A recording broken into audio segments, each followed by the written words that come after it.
intentions in terms of going to Cleveland this weekend. Football is our game. Our job is winning. We intend to do our job. We intend to prepare with that mindset and ultimately let our play lead us to that destination. We're not seeking comfort. And so the guys that will be on the field will represent us, and the standard that is the Pittsburgh Steelers will be the standard. Okay, but not everybody agrees with the move. Here's Swagoo yesterday on NFL Live. This team has not looked good. They've played 1.5 quarters of good football in the last month. And I totally understand it. I mean, Ben is 38, right? And you look at these veterans and you want to have guys fresh going into the playoffs. But based on what I've seen from the Pittsburgh Steelers, they need some game plan to get this thing fixed. I would say 1 quarter, 1.5 quarters, maybe, and then get them guys out of there. But I would not sit Ben. I wouldn't sit any other starters. I give them some reps against the Cleveland Browns. Okay, it's a tough balance. Do you play them? Do you sit them? Especially based on how they've been playing. Neek, Graz, and RC with us. RC, I'll start with you. Do you think resting Big Ben is the right call, especially when you consider how their offense has been struggling recently? Yeah, I do think it's the right call. Listen, I wouldn't question Herman Boone for resting Sunshine in this position, so I'm definitely not going to question Mike Tomlin for resting Ben Roethlisberger. Listen, when you look at this season, not having a bye week, also in the season where the playoff seeding changes, number 1 seed is the only team with the bye. You're playing in empty stadiums, so home field advantage won't necessarily be what it used to be. And so fighting for that second spot in hopes that the Miami Dolphins beat the Buffalo Bills and that you beat the Cleveland Browns, I just don't think it's worth it. I think Mike Tomlin is prioritizing rest for his starting quarterback, for his aging quarterback, for his quarterback that struggled a little bit down the stretch, who hasn't had any rest this season, coming off of an elbow surgery. I think this is the smart thing to do. I believe he understands that winning is his job. Winning is what he's paid for, but it's winning in the playoffs and giving yourself the best opportunity to advance. And this is the decision that Coach Tomlin gives him that best chance. Neek, what do you think? So first of all, I appreciate Ryan Clark, RC, for starting off easy for you, Ryan Smith. He gave you a nice softball with the Herman Boone reference. I think you can handle that one. That was nice of you. But I do think that as much as Ben Roethlisberger is important to that team, the strong side of that team is the defensive side of the ball. So those guys probably need some rest too. But I would say that Ben Roethlisberger is 38 years old, and he's been playing for like more than 15 years in football. I'm not sure what Swagoo thinks a few more reps is going to do for Ben Roethlisberger, but he is who he is. That team is who they are who they are. I think that rest is much more important, getting them healthy and getting them feeling right going into the playoffs, because a quarter of play is not going to change Ben into a different quarterback. And it's fortunate for them that the second half, particularly the fourth quarter, that looked really good. So they could go in on that high note. Ben Roethlisberger was attacking down the field. They were catching the ball, making plays. So I would be nervous to put them back out there for another quarter and expose Ben to the risk of injury. Take it up. Yeah, let's not forget. You don't want to. They got a good taste in their mouth right now. They had a Michelin 3-star meal in the fourth quarter. You're going to put them back out there, and they're going to get some In-N-Out burger, and then you're going to have to put them on the sideline. It's going to be a problem.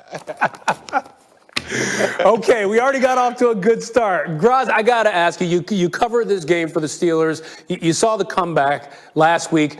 From what you saw, does this move surprise you at all? Oh, no. Look, last week, talking to people around that team, they were on a 3-game losing streak, and everybody was saying, look, Tomlin's trying to keep this business as usual. He doesn't like, to panic anybody. They're trying to do things they would normally be doing this time of year to get ready for the playoffs, and this is one of them. Tomlin has a history of sitting Big Ben and others down in Week 17 when things are all locked up. There's no way to get the 1 seed. There's no real differences here between the 2 or the 3 seed. So this makes a lot of sense. I wouldn't be surprised if other guys on the Steelers got some rest as well. Look, they are what they are. They're going into the playoffs with the team they have. They looked good in the second half against the Colts. They looked awful in every other game they played in December. The problems aren't going away. They're not getting Devin Bush, who's their Gary Bertier on defense. He's not coming back. So they're still going to have issues as they go into the playoffs. If they get Big Ben some rest, then they will. Then they'll be in the best position to take advantage of their opportunity. Everybody's bringing the references today. Okay, all right, we're just getting started, and I want to talk also about the ramifications.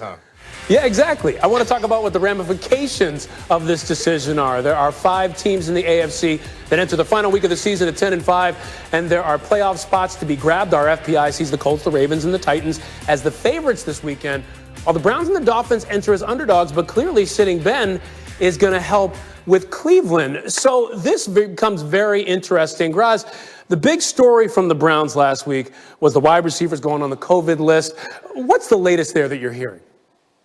Look, I mean, there are people in that building that are very annoyed about what happened. The wide receivers who weren't allowed to play felt like they should have been, right? That it was unjust that they sat them down. There are other people in the locker room who felt like are annoyed at them for putting themselves in that position where they end up being identified as high-risk close contacts and aren't allowed to play. So, Cleveland is bothered by the fact that they didn't have their team on the field to play the Jets last week and didn't have the opportunity to be at their best in a game that could have locked up the playoff spot already. So they're going to be fired up. They have a lot to play for. They're trying to make the postseason, and they have all kinds of motivation there. But it's definitely a situation in Cleveland where they felt like something was taken from them last week, and they want to atone for that.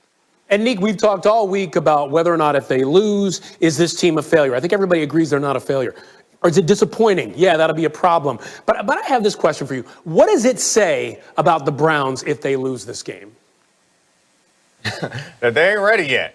Like what happened last week, I understand that there's some significant explanations for why they lost, but you were still playing the Jets. And no disrespect to the Jets, they have some good players, but I think that's a game that you should win because you have stakes. You're playing for something. And that was just the Jets' second win of the year. So, all right, we'll let you off the hook for that one. But now you're going to play a team that isn't putting their best foot forward. I understand Mike Tomlin said the standard is the standard, and they're going to put the guys out there and try to uphold that Steelers standard, but they're putting worse players out there. And if you can't beat them coming off a loss to the Jets, we'll say they improved, but they ain't there yet. RC? Yeah. No, that's real. Dom hit it and said everything you could possibly say about that situation. You can't lose to the Jets and then you lose to the Mason Rudolph-led Pittsburgh Steelers. Now, if you're Mason Rudolph, I bet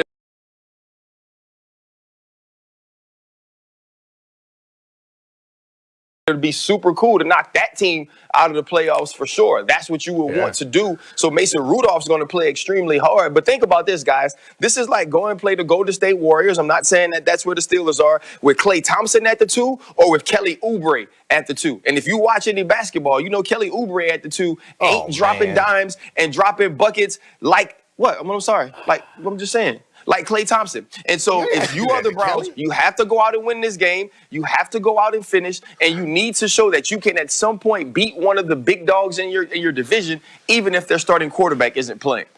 Only been 2 or 3 games already taking Oubre to task. Good. He's dunking good. It's only been a couple games. But you know what? I got to get you guys to the Packers because this is another big storyline that we saw yesterday in the NFL. To the NFC, the Packers. Now, remember, they can clinch home field advantage this weekend. This is what pregame looked like Sunday night before the Titans took on the Packers. And we found this interesting. Here's Aaron Rodgers on the mindset of playing in elements just like this. I don't know about anybody else, but I keep telling myself that I am less miserable than they are. And I think there's something to that. There's something to practicing outside and just being around the cold and doing things in that environment that, you just kind of deal with it. It's a mindset. Other teams come in, you just give them a reason to start letting those feelings creep in. That, man, this sucks, man. I can't wait to get on the bus and get out of here and get back home and get in a warm environment. And just give them a reason to start having those thoughts when you can score early. Look at that hat. Look at Dez putting it on. I got to love that. All right, I'm going to come to you about that hat. But, Nick, I first want to ask you about your reaction to Aaron Rodgers' comments. Yeah, I mean, the hat is fantastic. You look like my Santa. I love it. I appreciate the gifts that you dropped off to my kids last week. And I think Aaron Rodgers hit the nail on the head, man. I think he is absolutely right. It's about